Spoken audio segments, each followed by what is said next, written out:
Assalamualaikum warahmatullahi wabarakatuh. Sahabat Hasanah, Gus Miftah sering mengatakan, pasangan terbaik bukan yang datang dengan segala kelebihannya, namun yang tidak meninggalkan kita dengan segala kekurangannya. Kenapa demikian?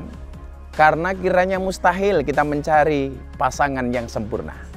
Maka Gus Miftah sering mengatakan, jangan palsukan dirimu dengan kesempurnaan, karena kesempurnaan itu tidak nyata dan kenyataan tidak selalu sempurna.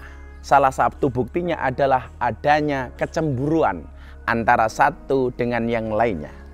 Maka kemudian ketika kita berbicara soal kecemburuan ini, kita lihat apa saja sih kemudian penyebab atau asal muasal terjadinya kecemburuan.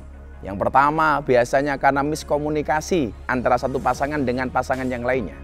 Karena ada kalanya seseorang yang mempunyai niatan yang baik, tetapi ketika dilakukan tanpa dikomunikasikan dengan pasangannya justru menjadi sebuah masalah.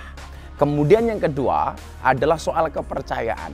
Ketika benih-benih perpecahan itu muncul, biasanya dimulai dari tidak percayanya satu pasangan dengan pasangan yang lainnya.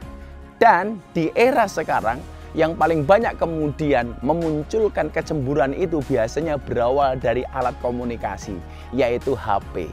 Kadang-kadang media sosial dan lain sebagainya adalah merupakan pemicu utama dari kecemburuan itu. Nah, ketika kita melihat kecemburuan, adakah kemudian contoh bagaimana Rasulullah Muhammad SAW dicemburui oleh para istrinya? Tentunya bisa kita lihat dalam sejarah.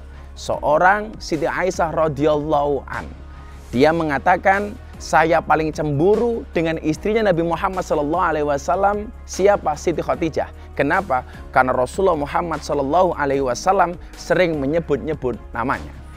Maka sebenarnya ketika berbicara cemburu ini adalah satu hal yang biasa, karena bisa jadi itu merupakan tanda cinta dari seorang pasangan kepada kekasihnya. Nah, bagaimana kemudian kita mengelola kecemburuan itu? Yang pertama, bertakwalah kepada Allah Subhanahu wa Ta'ala, dan ingat, gunakan logika.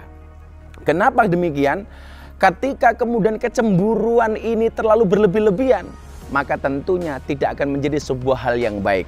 Maka ketika cemburu itu datang, jadikan perasaan cemburu itu biasa-biasa saja atau tengah-tengah saja, karena dikatakan khairul umuri awsatuha, sebaik-baik perkara adalah tengah-tengahnya. Kenapa? Karena kalau dibablaskan, maka yang terjadi adalah cemburu yang membabi buta.